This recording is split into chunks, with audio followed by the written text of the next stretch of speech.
Hello guys, welcome to our channel Adeline's cafe. അപ്പോൾ നമ്മളിന്ന് പറയാൻ പോകുന്നത് തുംറേന സാത്ത് മേരാ ഹംനവ എന്ന സീരിയലിൻ്റെ 11ാമത്തെ എപ്പിസോഡാണ്. അപ്പോൾ ബാക്കി എപ്പിസോഡ് കാണാത്തൊരു ചാനലൊന്ന് വിസിറ്റ് ചെയ്യുക. അപ്പോൾ ഈ എപ്പിസോഡ് തുടങ്ങുമ്പോൾ കാണിക്കുന്ന അപ്പുവിൻ്റെ വീട്ടുകാർ അവളെ ആ റിച്വൽ ചെയ്യാൻ സമ്മതിച്ചില്ല, കല്ലൊക്കെ വെച്ചിട്ടുള്ള റിച്വൽ ചെയ്യാൻ സമ്മതിച്ചില്ല. അപ്പോൾ അടുത്ത സീനിൽ കാണിക്കുന്ന രക്ഷത്തിൻ്റെ ഫാമിലിനെയാണ്. അപ്പോൾ സെയിം റിച്വൽ അവരും ചെയ്യുന്നുണ്ട്. ഇങ്ങനെ കല്ലുകൾ അടുക്കി വെച്ചിട്ട് അവരുടെ കുടുംബത്തിന് വേണ്ടി പ്രാർത്ഥിക്കുകയാണ്. അപ്പോൾ രക്ഷിത് ഇങ്ങനെ പറയുന്നുണ്ട്, ഇത് കുട്ടിക്കാലം തൊട്ട് നമ്മൾ ചെയ്യുന്നതല്ലേ, എന്തായാലും ഗുണമുണ്ട്, നമ്മളെല്ലാവരും ഒരുമിച്ച് നിൽക്കുകയല്ലേ, അതുകൊണ്ട് എന്നൊക്കെ ഇങ്ങനെ പറയുന്നു. അപ്പോൾ രക്ഷിത്തിന് വലിയ വിശ്വാസമൊന്നുമില്ല, പിന്നെ അച്ഛൻ്റെ അമ്മയുടെ സന്തോഷത്തിന് വേണ്ടി ചെയ്യണം. അപ്പോൾ വല്യമ്മയ്ക്ക് ഇതൊന്നും ഇഷ്ടപ്പെടുന്നില്ല. എന്ന് വെച്ചാൽ വല്യമ്മയുടെ മോൻ മാത്രമല്ലേ ഉള്ളൂ, ഹസ്ബൻഡ് ഇല്ലാത്തതുകൊണ്ട് ആ റിച്വൽ വല്യമ്മയ്ക്ക് ചെയ്യാൻ പറ്റത്തില്ല. പിന്നെ അത് ചെയ്യാൻ അവർ വിളിച്ചിട്ടുമില്ല വല്യമ്മേനെ. അവർ 4 പേരും ഒരു ഫാമിലിയാണല്ലോ. അപ്പോൾ ഈര ഇതിങ്ങനെ കാണുന്നുണ്ട്. അപ്പോൾ ഈര ഇത് കണ്ടിട്ട് വല്യമ്മ അടുത്ത് പറയണം, നോക്കൂ വല്യമ്മ, രക്ഷ്യത്തിനെ കാണാൻ എന്ത് ക്യൂട്ടാണല്ലേ എന്നൊക്കെ പറയുകയാണ്. അപ്പോൾ വല്യമ്മ പറയണം, ഇവിടെ നിന്നിങ്ങനെ വായിൽ വെള്ളമൊലിച്ച് നിൽക്കാതെ പോയി അവൻ്റെ കൂട്ടത്തിൽ കൂടാൻ നോക്ക്, അവനെ മാത്രം ഇമ്പ്രസ് ചെയ്ത് അവനെ കെട്ടാൻ പറ്റുമെന്നാണ് വിചാരിച്ചത്. അവരുടെ വീട്ടുകാരെ കൂടി ഇമ്പ്രസ് ചെയ്യണം, നീ ഇനി അതാണ് നോക്കേണ്ടത്, പോയി ആ ചടങ്ങ് ചെയ്യാൻ നോക്ക്, എന്നാലേ അവർക്ക് അവരുടെ കുടുംബത്തിൻ്റെ ഒരു ഭാഗമായിട്ട് തോന്നുള്ളൂ എന്ന് പറയുകയാണ്. അപ്പോൾ ഇത് കേട്ടപ്പോൾ അത് കേൾക്കാത്തപ്പോൾ അത് ഈര ഉടനെ അവരുടെ അടുത്ത് പോയിരിക്കുകയാണ്. അപ്പോൾ അവൾ ആ റിച്വൽ ചെയ്യാനായിട്ട് ഇങ്ങനെ കല്ലെടുത്ത് വെക്കാൻ പോയപ്പോൾ ഈരയുടെ കയ്യിൽ രക്ഷത്തിൻ്റെ അമ്മ കയറി പിടിക്കുകയാണ്. നീ ഇത് ചെയ്യേണ്ട ആവശ്യമില്ല, നീ ഞങ്ങളുടെ കുടുംബത്തിൻ്റെ ഭാഗമല്ല, ഞങ്ങൾ 4 പേരുമാണ് ഒരു ഫാമിലി, ഇനി ഇതിലേക്ക് ആർക്കെങ്കിലും വെക്കണമെങ്കിൽ അത് രക്ഷത്തിൻ്റെയും അവൻ്റെ അനിയൻ്റെയും ഭാര്യമാർക്ക് ഇനി അതിനുള്ള സ്ഥാനമുള്ളൂ എന്ന് പറയുകയാണ്. അപ്പോൾ രക്ഷത്ത് ഇങ്ങനത്തെ കാര്യത്തിലൊന്നും ഇടപെടുന്നില്ല. കാര്യം അവൻ്റെ ഫ്രണ്ടാണ്, പക്ഷെ ഇങ്ങനെ അമ്മയുടെ വാക്ക് കേൾക്കുന്ന ഒരാളാണ്. അങ്ങനെ അതിനുവേണ്ടി അവൻ ഫ്രണ്ട്ഷിപ്പൊന്നും നോക്കുന്നില്ല. അപ്പോൾ ഈര പറയുവാണോ, ഇപ്പം അതൊക്കെ നോക്കുന്നത് എന്തിനാ, ഇത് വെറൊരു റിച്വലല്ലേ, ചിലപ്പോൾ ഭാവിയിൽ ഞാൻ തന്നെയാണ് മരുമോളായിട്ട് വന്നതെന്ന് എന്താ ഉറപ്പ്. അപ്പോൾ രക്ഷത്ത് പറയണേ, നോ വേ, അങ്ങനെയൊന്നും ഉണ്ടാവില്ല എന്നൊക്കെ പറയണം. അവസാനം ഈര അവിടെ കല്ല് വെക്കുകയാണ്. ഇവർ ശ്രദ്ധ മാറിയപ്പോൾ അവൾ കല്ല് വെക്കുകയാണ്. അപ്പോൾ വല്യമ്മ പറഞ്ഞ്, ഞങ്ങൾ വെച്ചേ എന്നൊക്കെ പറഞ്ഞിട്ട് അവരിങ്ങനെ ബ്ലസ് ചെയ്യുന്ന പോലെയൊക്കെ കാണിക്കുകയാണ്. അപ്പോൾ രക്ഷത്തിൻ്റെ ചേട്ടൻ പറഞ്ഞു, ഈര നീ അങ്ങനെ ചെയ്തത് ശരിയായില്ല, എന്ന് വെച്ചാൽ ഇവൻ്റെ കസിനാണല്ലോ, അങ്ങനെ ചെയ്തത് ശരിയായില്ല എന്നൊക്കെ പറയുന്നുണ്ട്.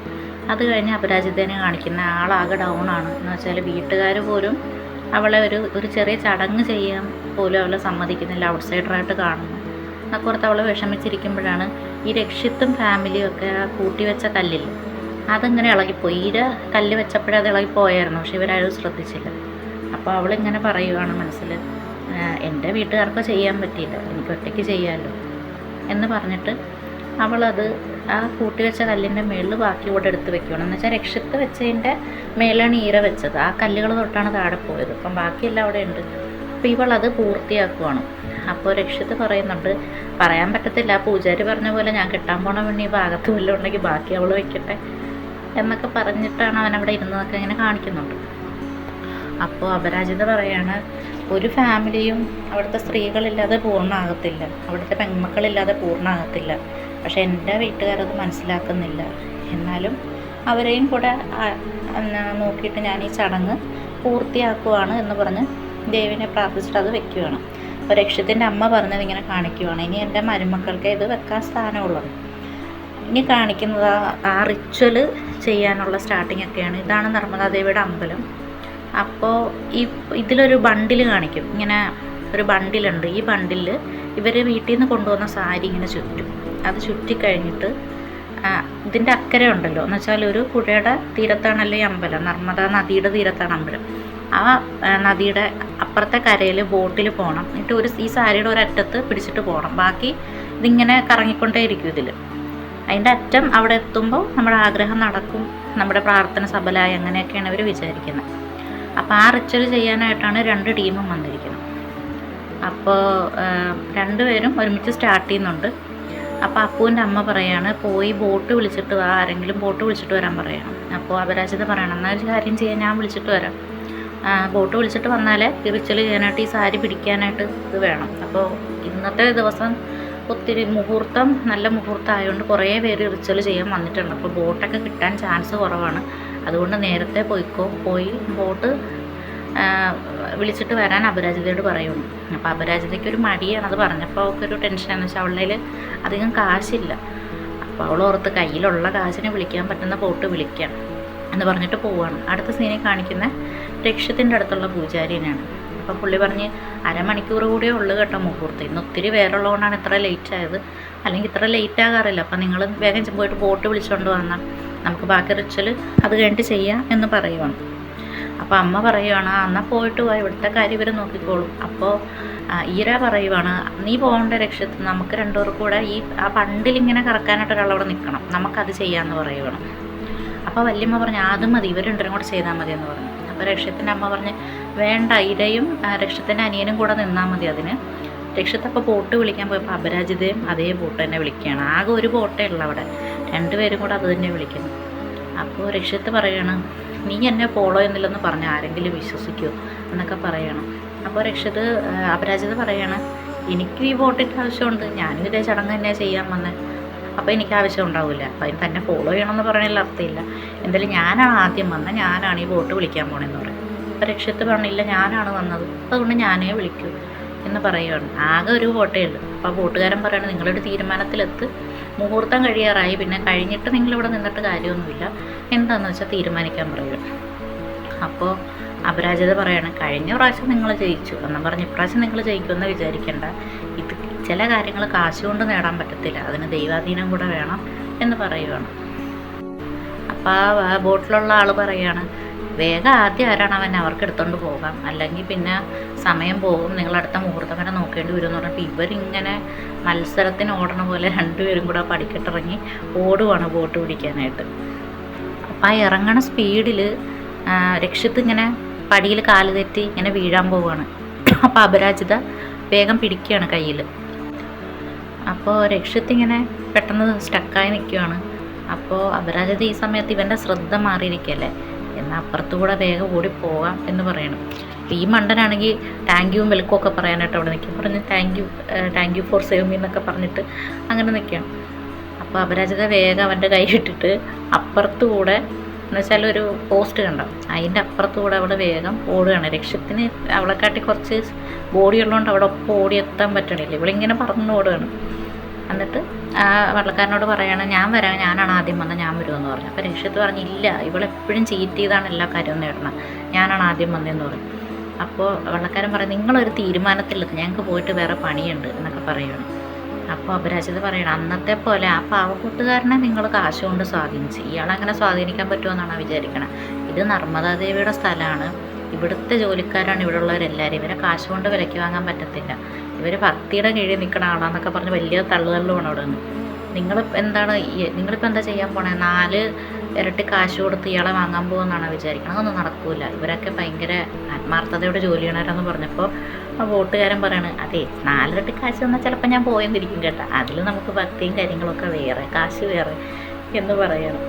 അപ്പോൾ ഇത് കേട്ടിട്ട് രക്ഷത്ത് ചിരിക്കുകയാണ്, എന്നുവെച്ചാൽ ഇവള് ഭയങ്കര ആറ്റിറ്റ്യൂഡ് ഇട്ട് പറഞ്ഞതാണ് അങ്ങനെ. അപ്പോൾ അയാൾ പറഞ്ഞു ഞങ്ങൾക്കും കുടുംബമൊക്കെ ഉള്ളതല്ലേ, ഇപ്പം നർമ്മദാദേവി നേരിട്ട് വന്ന് നമുക്ക് കാശൊന്നും സഹായിക്കാൻ പോണില്ലല്ലോ, ദൈവം ഇങ്ങനത്തെ വഴികളിലൂടെയൊക്കെയല്ലേ നമുക്ക് കാശ് തരുന്നത്, അപ്പം അങ്ങനെ വന്നാൽ നമുക്കത് സ്വീകരിക്കാതിരിക്കാൻ പറ്റുമോ എന്ന് പറഞ്ഞിട്ട് ഇത് കേട്ടിട്ട് രക്ഷത്ത് ചിരിക്കുകയാണ്. അപരാജിതയുടെ കയ്യിൽ ആകെ 10-100 രൂപയുള്ളൂ, അപ്പം അതുകൊണ്ടിട്ട് എന്തായാലും അയാളെ സ്വാധീനിക്കാൻ പറ്റത്തില്ല. അപ്പോൾ അവളാകെ സ്റ്റക്കായി നിൽക്കുകയാണ്. എന്നിട്ട് പറയണം നിങ്ങൾ എന്തൊരു മനുഷ്യനാണ്, ഈ കാര്യത്തിനൊക്കെ നിങ്ങൾ വിലപേശാൻ പോകണോ എന്നോർത്തിട്ട് ആ ബോട്ടുകാരനെ അവൾ ദേഷ്യപ്പെടുത്തുവാണ്. ഇവളാകെ ദേഷ്യപ്പെട്ട് രക്ഷത്തിൻ്റെ മുന്നിൽ ഇങ്ങനെ മോന്തയും പിറപ്പിച്ച് നിൽക്കും. ഇവനാണെങ്കിൽ വിട്ടുകൊടുക്കത്തില്ല, ഇങ്ങനെ കളിയാക്കിക്കൊണ്ടേയിരിക്കും അവളെ. അപ്പോൾ ബോട്ടുകാരൻ പറഞ്ഞിട്ട് 4 ഇരട്ടി കാശ് തന്നാൽ ഞാൻ വരാട്ടോ, സാറ് പേടിക്കണ്ട, വേഗം കയറിക്കോളാൻ പറയണം. അപ്പോൾ അവളെ കാശില്ലാത്തതുകൊണ്ട് അവൾ സമ്മതിക്കുകയാണ്. എന്നിട്ട് അല്ലെങ്കിലും ശരിയാകത്തില്ല, ഒരു പ്രാവശ്യം തന്നെ ഞാൻ കാരണം ആരുവിൻ്റെ തിലകിൻ്റെ കാര്യങ്ങളാകെ കൊളായതാണ്, ഇനി എന്തായാലും അതിന് അവസരം കൊടുക്കില്ല, ഒരു പ്ലാൻ ഇടാമെന്ന് പറഞ്ഞിട്ട് ഇവളിങ്ങനെ രക്ഷത്തിനോട് പറയാണ് എന്തായാലും പോയിക്കോ, ഞാൻ എന്തായാലും തോൽവി സമ്മതിച്ച്, പിന്നെ തോറ്റെങ്കിലും എന്താ ജീവൻ കിട്ടിയല്ലോ, നിങ്ങൾ പോട്ടെ ദൈവം കാക്കട്ടെ എന്ന് പറഞ്ഞിട്ട് അവൾ പോവുകയാണ്. ഇത് കേട്ടപ്പോൾ രക്ഷത്തിനൊരു പേടി, ഇവളത്ര പെട്ടെന്ന് മെരുങ്ങുന്നതായിട്ടല്ലല്ലോ, ഇപ്പോൾ എന്താണ് ഇങ്ങനെ പറഞ്ഞിട്ട് പോകുന്നത്, അതും ദൈവം കാക്കട്ടെ എന്നൊക്കെ. അവൻ ചോദിക്കുകയാണ് 1 മിനിറ്റ് നിന്നേ, ഒരു കാര്യം ചോദിക്കാനുണ്ട് എന്ന് പറഞ്ഞിട്ട് അവളെ പിടിച്ചു നിർത്തുകയാണ്. അപ്പോൾ അപരാജിത പുറകെ വിളിക്കാമെന്ന് ഇങ്ങനെ പറഞ്ഞിട്ട് അവൾ പോയത്. അപ്പോഴാണ് അവൻ വിളിക്കുന്നത്. അപ്പോൾ അതെന്താ നീ അങ്ങനെ പറഞ്ഞേ, ഒരു ഡേഞ്ചറിനുള്ള സൂചനയായിട്ട് നീ എന്താ അങ്ങനെ പറഞ്ഞെന്ന് ചോദിക്കുകയാണ്. അപ്പോൾ പറഞ്ഞ് അതൊന്നുമില്ല, നിങ്ങൾ പോയിക്കോ, നിങ്ങളതൊന്നും ആലോചിക്കണം, നിങ്ങളുടെ കയ്യിൽ ക്യാഷുള്ള ആളല്ലേ, എന്തെങ്കിലും പറ്റിയാൽ അതുകൊണ്ട് തീർക്കാൻ പറ്റുന്ന പ്രശ്നങ്ങളൊക്കെ അല്ലേ നിങ്ങൾക്കുണ്ടാവുള്ളൂ. പിന്നെ നിങ്ങളെന്തിനാ അതിനെപ്പറ്റി ചിന്തിക്കുന്നത്, നിങ്ങൾ പൊക്കോ എന്ന് പറഞ്ഞ് ഇവനെ പിന്നെയും ടെൻഷൻ എടുപ്പിക്കുകയാണ്. അപ്പോൾ അവൻ പിന്നെയും പുറകിൽ നിന്ന് വിളിക്കുന്നുണ്ടല്ലോ, നിൽക്കി എനിക്കതൊന്ന് കാര്യം അറിയണം, നീ അങ്ങനെ എന്താ പറഞ്ഞതെന്ന് പറഞ്ഞിട്ട് നീ പോയാൽ മതി എന്ന് പറയണം. അപ്പോൾ അപരാജിത പറയണം, അതേ ഇത്രയും നേരം നിങ്ങളിവിടെ നിന്ന് എന്തെങ്കിലുമൊക്കെ ശ്രദ്ധിച്ചോ എന്ന് ചോദിക്കണം. അപ്പോൾ രക്ഷിത പറഞ്ഞു, ഞാൻ എന്ത് ശ്രദ്ധിക്കാനാണ്, ഞാനിപ്പോൾ ഇങ്ങോട്ട് വന്നല്ലേ ഉള്ളൂ, നീയും ഇപ്പോൾ വന്നേ ഉള്ളൂ, എന്നെക്കാട്ടി കൂടുതൽ നീ ഇപ്പം എന്താ ശ്രദ്ധിച്ചതെന്ന് ചോദിക്കുകയാണ്. അപ്പോൾ അപ്പു പറയാണ്, താനും ഞാനും ഇവിടൊക്കെ എത്രയോ പേരാണ് ഈ ചടങ്ങ് ചെയ്യാനായിട്ട് ഇവിടെ വന്നിരിക്കുന്നത്. അപ്പോൾ അത്രയും പേർക്കും ബോട്ട് ആവശ്യമുണ്ട്, കുറേ പേർക്കൊക്കെ ബോട്ട് കിട്ടി, ഇനിയും കുറേ പേര് നിൽപ്പുണ്ട്. എന്നിട്ട് നമ്മൾ രണ്ടുപേരും മാത്രമേ ഈ ബോട്ടുകാരനെ വിളിച്ചുള്ളൂ, അതിൽ നിങ്ങളാണ് ഏറ്റവും കൂടുതൽ വിളിച്ചത്, എന്തുകൊണ്ടാണ് ബാക്കിയുള്ളവർ വിളിക്കാഞ്ഞേ എന്നിങ്ങനെ ചോദിക്കുകയാണ്. ഇവൻ ചോദിക്കണം, ശരിയാണല്ലോ, എന്തുകൊണ്ടാണ് വിളിക്കാഞ്ഞേ? അപ്പോൾ അവൾ പറയണം, അയാളുടെ ബോട്ടിൻ്റെ അവസ്ഥ നോക്ക്, അതിൽ കുറച്ച് വെള്ളം കയറിയിരിപ്പുണ്ട്, തുരുമ്പടിച്ചിട്ടുണ്ട്, എന്തെങ്കിലും ഡേഞ്ചർ അതിലുണ്ടാവും, ഒന്നും ഇല്ലാതെ ആൾക്കാർ അതിനെ വിളിക്കാതിരിക്കില്ലല്ലോ. നിങ്ങൾ പുറകോട്ട് നോക്കിയോ, എത്ര പേരാണ് ബോട്ട് കിട്ടാഞ്ഞത് കൊണ്ട് പോയത്, പക്ഷേ ഇവിടെ ഒരു ബോട്ടുണ്ട്, എന്നിട്ടും അതാരും വിളിച്ചില്ല. അപ്പം അതിൻ്റെ അർത്ഥം എന്താ? അപ്പോൾ ഇവനോടനെ പറയാം, കാശ് കൂടുതലായതുകൊണ്ടായിരിക്കും. അവൾ പറയാം, അതൊന്നും അല്ലടോ, താനെന്ത് മണ്ടന, അതിലത്ര സേഫ്റ്റി ഇല്ല, അതുകൊണ്ടിട്ടാണ്, നിങ്ങളെന്താ അത് ചിന്തിക്കാത്തതെന്ന് ചോദിക്കുകയാണ്. അപ്പോൾ അവൻ പറയേ, അങ്ങനൊന്നും ഉണ്ടാവില്ല, ഇത്രയും ആൾക്കാർ വരണ അമ്പലത്തിൽ സേഫ്റ്റിയൊക്കെ നോക്കും, ഇവർ വെള്ളത്തിലിറക്കിയാൽ ഇവർ സേഫ്റ്റി നോക്കിയില്ലെങ്കിൽ ഇവർക്ക് ഗവൺമെൻറ്റിൻ്റെ ഭാഗത്തുനിന്ന് ഇവർക്ക് പിഴ ഉണ്ടാവില്ലേ എന്നൊക്കെ ഈ മണ്ടൻ ചോദിക്കണം. അപ്പോൾ അവൾ പറഞ്ഞു, ഇവിടെ റോഡിലോടുന്ന വണ്ടിക്ക് പിഴ ഇടുന്ന പോലെയാണ്, വെള്ളത്തിൽ ഈ ചുമ്മാ അങ്ങോട്ടും ഇങ്ങോട്ടും ട്രിപ്പ് അടിക്കണതിനൊക്കെ ആര് പിഴയിടാനാ, അവനവൻ്റെ സ്വന്തം റിസ്ക്കിലല്ലേ നമ്മളിതൊക്കെ ചെയ്യുന്നത്, നിങ്ങൾക്ക് ഇതുപോലും ചിന്തിക്കാനുള്ള ബുദ്ധിയില്ലേ എന്നൊക്കെ ചോദിച്ച് അവനെ ആകെ കൺഫ്യൂസ് ചെയ്യിക്കണം. പിന്നെ അവനെ മാനിപ്പുലേറ്റ് ചെയ്യാൻ നോക്കണം. എന്ന് വെച്ചാൽ നിങ്ങൾ നിങ്ങളുടെ റിസ്കിൽ പോയിക്കോ, നിങ്ങളുടെ വീട്ടുകാരുടെ ജീവന് നിങ്ങൾക്ക് പേടിയില്ലെങ്കിൽ നിങ്ങൾ പോയിക്കോ, എനിക്കെന്തായാലും എൻ്റെ വീട്ടുകാർ പ്രഷ്യസാണ്, അതുകൊണ്ടിട്ട് ഞാൻ റിസ്ക് എടുക്കത്തില്ല, എന്ത് കൂടിപ്പോയൊരു ചടങ്ങ് ചെയ്യാൻ പറ്റത്തില്ല, അടുത്ത പ്രാവശ്യം വരുമ്പോൾ ചെയ്യും, അത്രയേ ഉള്ളൂ, മുഹൂർത്തമൊന്നും കഴിഞ്ഞ് പോകാൻ പോണില്ലല്ലോ, അല്ലെങ്കിൽ വേറെ എന്തെങ്കിലും വഴി കണ്ടുപിടിക്കും, എന്തായാലും എൻ്റെയും വീട്ടുകാരുടെ സേഫ്റ്റി നോക്കിയിട്ടേ ഞാനെല്ലാം ചെയ്യുള്ളൂ എന്നൊക്കെ പറഞ്ഞ് ഇവനെ ആകെ പേടിപ്പിക്കുകയാണ്. ഇവനൊരു സംശയം, ഇവൾ പറയണ ശരിയായിരിക്കുമോ, കയറണോ വേണ്ടേ എന്നൊക്കെ ഓർത്തിരിക്കുകയാണ്. പിന്നെ ഓർക്കും, അല്ല ഞാൻ മാത്രമല്ലേ കയറുന്നുള്ളൂ, വേണമെങ്കിൽ ചേട്ടനെ കൂടെ കയറ്റാം, അച്ഛനും അമ്മേനൊന്നും കയറ്റണ്ട, അങ്ങനെയാണെങ്കിൽ കുഴപ്പമില്ലായിരിക്കുമല്ലോ. അപ്പോൾ അവൾ പറയണ, ചേട്ടനായാലും നിങ്ങളായാലും നിങ്ങൾ പോയാൽ നിങ്ങളുടെ അച്ഛനും അമ്മയ്ക്ക് വിഷമാവത്തില്ല എന്നൊക്കെ പറഞ്ഞ് ഇവൾ പിന്നെയും പേടിപ്പിക്കുകയാണ്. അപ്പോൾ ഇവൻ നോക്കി എന്നാലൊന്ന് സേഫ്റ്റി ചെക്ക് ചെയ്തേക്കാമെന്ന് പറഞ്ഞ് ഇവൻ ബോട്ടിൻ്റെ അടുത്ത് വെച്ച് അവിടെ കാണുന്ന തുരുമ്പും അകത്ത് വെള്ളമൊക്കെ നോക്കുകയാണ്. അപ്പോൾ വെള്ളം അകത്ത് കിടക്കണ കാണുമ്പോൾ രക്ഷിത്ത് പറയും, അതിനെക്കാട്ടി വെള്ളം ഉണ്ടല്ലോ അവിടെ തന്നെ വെള്ളത്തിലെന്ന് പറയുകയാണ്. അപ്പോൾ അയാൾ പറഞ്ഞ്, കുറച്ചൊക്കെ വെള്ളം എല്ലായിടത്തും ഉണ്ടാവത്തില്ലേ, അതൊക്കെ സ്വാഭാവികമല്ലേ എന്ന് പറഞ്ഞ് ഒരു കുഴപ്പമില്ല, നിങ്ങളുടെ സേഫ്റ്റി ഞങ്ങളുടെ കയ്യിലാണ്, എനിക്ക് നീന്തലറിയാം, നിങ്ങൾ എങ്ങാനും ബോട്ട് മറിഞ്ഞ് മുങ്ങിയാലും ഞാൻ നിങ്ങളെ രക്ഷിക്കും എന്നൊക്കെ അയാൾക്ക് പറയണം. അപ്പോൾ രക്ഷിത്ത് പറയും, അപ്പം നിങ്ങൾക്ക് ഉറപ്പില്ലല്ലേ, അപ്പോൾ വീഴുമെന്ന് ഉറപ്പാണല്ലോ എന്ന് പറയണം. അവരാജത് ഇത് കേട്ട് ചിരിക്കുകയാണ്. എന്ന് വെച്ചാൽ രക്ഷിത്തിൻ്റെ പേടി കണ്ടിട്ട് ആ പ്ലാൻ വർക്കൗട്ടായി എന്നും പറഞ്ഞിട്ട് അപ്പോൾ അവിടെ നിന്ന് ചിരിക്കണം. അപ്പോൾ രക്ഷിത്ത് പറയാം, നീ പറഞ്ഞത് ശരിയാ, നിനക്ക് കാര്യത്തിലൊക്കെ ഇത്ര ക്ലവറാണെന്ന് എനിക്ക് അറിഞ്ഞൂടായിരുന്നു, ഞാൻ അത്രയ്ക്ക് അങ്ങോട്ട് ചിന്തിച്ചില്ല, അത് ശരിയാണ്, ചില കാര്യങ്ങൾ പെണ്ണുങ്ങൾ വേഗം ശ്രദ്ധിക്കും, നിങ്ങൾക്ക് ആണുങ്ങൾക്ക് ചോക്ക് കത്താൻ ഇച്ചിരി താമസം കൊടുക്കും, നീ പറഞ്ഞ എന്തായാലും ശരിയാ എന്ന് പറഞ്ഞിട്ട് ഈ മണ്ടം തിരിച്ച് നടക്കുകയാണ്. എന്നിട്ട് അവിടുത്തെ പറഞ്ഞ്, ഞാൻ വിചാരിച്ചത്ര മന്ദബുദ്ധിയൊന്നുമില്ല, ചില കാര്യങ്ങളിൽ നിൻ്റെ തലച്ചോറ് പ്രവർത്തിക്കുന്ന കറക്റ്റായിട്ടുള്ള രീതിയിലാണ്, എന്നാലും എനിക്കത് ഉപകാരപ്പെട്ട്, സാരമില്ല, നിന്നെ ട്രെയിനിൽ 2-3 പ്രാവശ്യം രക്ഷിച്ചതിന് ഒരു ഫീസ് എന്നുള്ള രീതിയിൽ ഞാൻ കരുതിക്കോളാം, എന്തായാലും നീയും കയറാൻ നിൽക്കണ്ട കേട്ടോ, വേഗം പോര് എന്ന് പറഞ്ഞിട്ട് അവൻ പിന്നെ താങ്ക് യു ഒക്കെ പറഞ്ഞിട്ടങ്ങ് പോവുകയാണ്.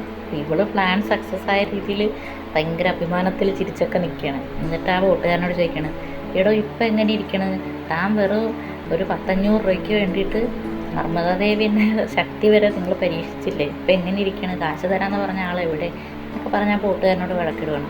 ഞാൻ ഒരു ട്രിപ്പിനുള്ള യഥാർത്ഥ എമൗണ്ട് അല്ലാതെ 1 രൂപ ഞാൻ കൂടുതൽ തരത്തില്ല എന്ന് പറഞ്ഞ് അയാളെ വഴക്കിടുകയാണ്. എന്നിട്ട് അയാൾ പറഞ്ഞ്, എന്നാൽ കാശ് തന്നേക്കും, നമുക്കിപ്പോൾ തന്നെ പോകാൻ സമയം കളയണ്ടെന്ന് പറയണം. അവൾ പേഴ്സ് തുറന്ന് നോക്കുമ്പോൾ ആകെ ഒരു 100 രൂപയേ ഉള്ളൂ, അവിടെ കയ്യിൽ അവസാനം ഉണ്ടായിരുന്ന ക്യാഷ് അതാണ്. അവൾ വർക്കിനൊന്നും പോയിട്ട് കുറച്ച് നാളായി. അപ്പോൾ ഇവനങ്ങനെ ആലോചിക്കണം, ഞാൻ വിചാരിച്ച പോലെ അല്ല, ആളെന്നെയും തിരിച്ച് ഹെൽപ്പ് ചെയ്യുന്നുണ്ട്, ഇതാണ് അച്ഛൻ പറയുന്നത്, നമ്മളൊരു സഹായം ഒരാൾക്ക് ചെയ്താൽ എപ്പോഴെങ്കിലും നമുക്ക് ആ സഹായം തിരിച്ച് കിട്ടുമെന്ന്. ഇത് പറഞ്ഞ് തിരിഞ്ഞ് നോക്കുമ്പോൾ അവൾ വെള്ളത്തിൽ കയറി പോവുക. അപ്പോൾ രക്ഷിത്ത് പറയും, അപ്പോൾ ഇവളെന്നെ പറ്റിച്ചതാണല്ലേ, എന്നെ ഇവൾ തേച്ച് എന്നൊക്കെ പറഞ്ഞിട്ട് അവൻ അവിടെ നിന്ന് പറയണ, ചീറ്ററെന്ന് വിളിക്കുകയാണ് അവളെ. അപ്പോൾ അവൾ പറഞ്ഞു, ആരാ ചീറ്റർ, നിങ്ങൾക്ക് തലയിൽ മൂളയില്ലാത്തതിന് ഞാൻ എന്ത് ചെയ്യാണ് എന്ന് പറഞ്ഞിട്ട് അവൾ അവിടെ അവനെ നിന്ന് കളിയാക്കിയിട്ട് പോവാണ്. ഈ സമയത്ത് ആരോ അവളുടെ ഫോട്ടോ ഒക്കെ എടുക്കുന്നതായിട്ട് കാണിക്കുന്നുണ്ട്. അപ്പോൾ അങ്ങോട്ട് പോയി കഴിഞ്ഞിട്ട് രക്ഷിത്ത് പറയും, ഓ ഇനിയിപ്പോൾ പിന്നെ എപ്പോഴെങ്കിലും ചെയ്യാം, ഇനിയിപ്പോൾ അമ്മയോട് എന്ത് പറയും എന്ന് പറയണം. അപരാജിത ഇതൊക്കെ ഓർത്തിട്ടിങ്ങനെ ബോട്ടിലിരുന്ന് ചിരിക്കുവാണ്. അപ്പോഴാണ് അവളുടെ ഫോണിൽ ഒരു മെസ്സേജ് വരുന്നത് വാട്സപ്പിൽ. അപ്പോൾ അത് അവളുടെ ഹസ്ബൻഡാണ്. ഇവളുടെ ഫാമിലി ഇവളൊക്കെ അവിടെ നിൽക്കുന്നൊരു ഫോട്ടോയും ഒരു മെസ്സേജുമായിട്ട്. അപ്പോൾ ഇപ്പോൾ അതൊക്കെ പേടിയാണ്. ഇവർക്ക് ഹസ്ബൻഡിൻ്റെ അങ്ങനെ കാര്യങ്ങൾ കോളോ മെസ്സേജോ അല്ലെങ്കിൽ അവൻ്റെ ഓർമ്മ വരുമ്പോൾ തന്നെ ഇവർക്കൊരു പാനിക് അറ്റാക്ക് പോലെയൊക്കെയാണ് നമുക്ക് ഫീലാവുന്നത്. അപ്പോൾ അവളോർത്ത് ഇയാൾ എന്നെ തിരഞ്ഞ് ഇവിടെ വന്നു ഓർത്തിരിക്കുകയാണ്. അപ്പോഴാണ് അവളുടെ അനിയത്തി ഇങ്ങനെ കൈ കാണിച്ച് വിളിക്കണം, ചേച്ചി ഇങ്ങോട്ട്, ഞങ്ങളിവിടെയാണെന്ന് പറയുകയാണ്. അടുത്ത സീനിൽ കാണിക്കുന്ന രക്ഷിത്തിൻ്റെ അമ്മേനെയാണ്. ഇപ്പോൾ രക്ഷിത്ത് പറയണം, അമ്മയെ ബോട്ട് വിളിക്കാൻ പറ്റിയില്ല, ഇനിയിപ്പോൾ എന്താ ചെയ്യുകയെന്ന് ചോദിക്കുകയാണ്. അപ്പോൾ നമുക്ക് അടുത്ത മുഹൂർത്തത്തിന് നോക്കിയാലോ, എന്തായാലും ഇനിയും ടൈമുണ്ടല്ലോ എന്ന് പറയുകയാണ്. അപ്പോൾ രക്ഷിത്തിൻ്റെ അമ്മ പറയണം, അത് ശരിയാവത്തില്ല മോനെ, നമ്മളൊരു കാര്യത്തിന് ഇറങ്ങി പുറപ്പെട്ടിട്ട് അത് ചെയ്യാതിരുന്ന അപശകുനാന്ന് പറയണം. അപ്പോൾ രക്ഷിത്ത് നോക്കുമ്പോൾ അവിടെ കടകളിലൊക്കെ ഇങ്ങനെ അമ്പും മില്ലും ഒക്കെ വിൽക്കാൻ വെച്ചിരിക്കുന്ന കാണുവാണ്. ഇത് കാണുമ്പോൾ അവനൊരു ഐഡിയ തോന്നുവാണ്. അപ്പോൾ രക്ഷിത്ത് അമ്മയടുത്ത് പറയാം, അമ്മ ചടങ്ങ് ഇന്ന് തന്നെ നടക്കും, പേടിക്കേണ്ട, നമ്മൾ എന്തായാലും തുടങ്ങി വെക്കാൻ പോയ കാര്യം തുടങ്ങി വെക്കും, എനിക്കൊരു വഴി കിട്ടിയിട്ടുണ്ട് എന്നിങ്ങനെ പറയുകയാണ്. അപ്പോൾ വേറെ ആർക്കൊന്നും മനസ്സിലാവുന്നില്ല, ബോട്ട് പോയി, ഇനിയിപ്പോൾ എന്താ നീന്താൻ പോവാണോ എന്ന് ചോദിക്കുകയാണ് അവൻ്റെ അനിയൻ. എന്ന് പറഞ്ഞ് അതല്ലാതെ വേറെ എന്തൊക്കെ വഴിയുണ്ട് എന്നിങ്ങനെ പറയുകയാണ്. പിന്നെ കാണിക്കുന്ന അപരാജിതയും അവളുടെ ഫാമിലിയും റിച്വൽ ചെയ്യുന്നതാണ്. അപ്പോൾ അപ്പു ഇങ്ങനെ മാറി നിൽക്കുകയാണ്. ഇനി അനിയൻ്റെ വായിരിക്കുന്നത് കേൾക്കണ്ടല്ലോ എന്ന് ഓർത്തിട്ട് അവളൊരു സൈഡിലേക്ക് മാറി നിൽക്കുകയാണ്. അപ്പോൾ അപ്പുവിൻ്റെ അച്ഛൻ പറയാണ്, പെൺകുട്ടികളില്ലാതെ ഒരിക്കലും ഒരു വീടിൻ്റെ ചടങ്ങ് പൂർത്തിയാകത്തില്ല, നീ ഇറങ്ങി വാ, നീ കൂടെ വേണം ഇത് ചെയ്യാൻ എന്ന് പറയുകയാണ്. അപ്പോൾ അവിനാശും രശ്മിയും ആ ബണ്ടിലിങ്ങനെ കറക്കാനായിട്ട് അവിടെ നിൽക്കുകയാണ്. അപ്പുവിൻ്റെ അച്ഛനും അമ്മയും അനിയത്തിയും കൂടെ ആ ബോട്ടിലും കയറി. എന്നിട്ട് ഇവരിങ്ങനെ ഒരൊറ്റ പിടിച്ചിട്ട് അപ്പുറത്തെ കരയിൽ കൊണ്ടുപോകണം, അതാണ് റിച്വൽ. അപ്പോൾ അവരത് സ്റ്റാർട്ട് ചെയ്യുവാണ് പതുക്കെ. അപ്പോൾ രക്ഷിത്തിന് അവിടെ ഒരു ഐഡിയ കിട്ടി. എന്ന് വെച്ചാൽ അവൻ ഉദ്ദേശിക്കുന്ന ഇതിലിങ്ങനെ അമ്പും വില്ലിലും അതിൻ്റെ അമ്പിനകത്ത് ഇങ്ങനെ സാരിയുടെ ഒരറ്റം കൊടുത്തിട്ട്, പിന്നെ നമ്മളെ ബാഹുബലിയിൽ കണ്ടില്ലേ, ആ ഇങ്ങനെ ഒരു മണ്ണെണ്ണ മുക്കിയ തുണി ഇങ്ങനെ എറിയുന്നൊരു സീൻ കണ്ടില്ലേ, അത് തന്നെ അവൻ ചെയ്യാൻ പോകണം. അപ്പോൾ ഈര ഇത് കണ്ടിട്ട് പറയണേ, എത്ര ഹോട്ടാണല്ലേ എന്നിങ്ങനെ പറയണം. അപ്പോൾ വലിയ മറ, ശരിയാ ഭയങ്കര ചൂടല്ലേ, നമ്മുടെ വീട്ടിലെ പോലെ AC ഒന്നും ഉണ്ടാവില്ല, ഇത് അമ്പലമല്ലേ മോളെ, അതൊക്കെ നമ്മൾ മനസ്സിലാക്കണ്ടേ എന്ന് പറയുന്നു. അപ്പോൾ ഈര പറയണേ, ഈ വല്യമ്മയ്ക്ക് ഒന്നും അറിഞ്ഞൂടെ, ഞാൻ അങ്ങനെയല്ല പറഞ്ഞത്, രക്ഷിത്ത് എന്ത് ഹോട്ടാണെന്നാണ് പറഞ്ഞത്, അവന് ഈ വേഷത്തിലൊക്കെ കാണാൻ എന്താ രസം, സൂട്ടിലും ഒന്നും കാര്യമില്ല, ചിലവർ നാടൻ വേഷത്തിൽ കാണാൻ തന്നെ രസമെന്നൊക്കെ ഇങ്ങനെ പറഞ്ഞിട്ട് അവനെ ഇങ്ങനെ നന്നായിട്ട് വായിട്ട് നോക്കുകയാണല്ലോ. അപ്പോൾ രക്ഷിത്ത് ആ അമ്പിൽ സാരിയൊക്കെ കെട്ടിയിട്ട് ഇങ്ങനെ ചെയ്യാൻ സെറ്റായി നിൽക്കുവാണ്. അപ്പോൾ വല്യമ്മ പറയുന്നുണ്ട്, ഇവനിപ്പോൾ ഇതെന്താ കാണിക്കാൻ പോകണം, ഇതൊന്നും നടക്കാൻ പോകുന്നില്ല, വെറുതെ ഇവിടെ കിടന്ന് സീൻ കാണിക്കുമെന്ന് പറയണം. അപ്പോൾ അവിടെ അടുത്ത് നിൽക്കണവരൊക്കെ ഭയങ്കര അത്ഭുതപ്പെട്ട് നിൽക്കുകയാണ്, ഇവൻ എന്താ ചെയ്യാൻ പോകണമെന്ന് നോക്കിയിട്ട്. അപ്പോൾ രക്ഷിത്തിൻ്റെ അമ്മ പറയണം, മോനെ നിനക്ക് ഉറപ്പാണോ ഇത് ചെയ്യാൻ പറ്റുമോ എന്നിങ്ങനെ ചോദിക്കണം. അപ്പോൾ രക്ഷിത്ത് പറയണം, ചെയ്യാൻ പറ്റുന്ന കാര്യങ്ങളെ ഞാൻ ആലോചിക്കാറുള്ളൂ അമ്മ, അപ്പോൾ ഞാൻ എന്തായാലും ചെയ്യും, പേടിക്കണ്ടെന്ന് പറയണം. അപ്പോൾ പൂജാരി അവിടെ ഉള്ളവരൊക്കെ ഇങ്ങനെ സോഷ്യൽ മീഡിയയിൽ ഇടാനായിട്ട് ഇതിങ്ങനെ വീഡിയോ എടുക്കുന്നുണ്ട്, ആരും ഇത് ചെയ്ത് കണ്ടിട്ടില്ല. അവനിങ്ങനെ അമ്പയ്യ റെഡിയായിട്ട് നിൽക്കുകയാണ്. അടുത്ത സീനിൽ കാണിക്കുന്ന അപരാജിതേനെയും ഫാമിലീനെയാണ്. അവരേകദേശം മറുകരയിലെത്താറായി. അപ്പോൾ അവളിങ്ങനെ പ്രാർത്ഥിക്കുകയാണ്, ഞാൻ കാരണം ഒരിക്കലും എൻ്റെ അനിയത്തിയുടെ കല്യാണം മുടങ്ങുകയും ചെയ്യരുത്, പക്ഷേ എന്നെ ഈ അവസ്ഥയിൽ നിന്ന് എനിക്കൊന്ന് രക്ഷപ്പെടുകയും വേണം, അതിന് സഹായിക്കണമെന്ന് പറഞ്ഞ് അവളിങ്ങനെ പ്രാർത്ഥിക്കുകയാണ്.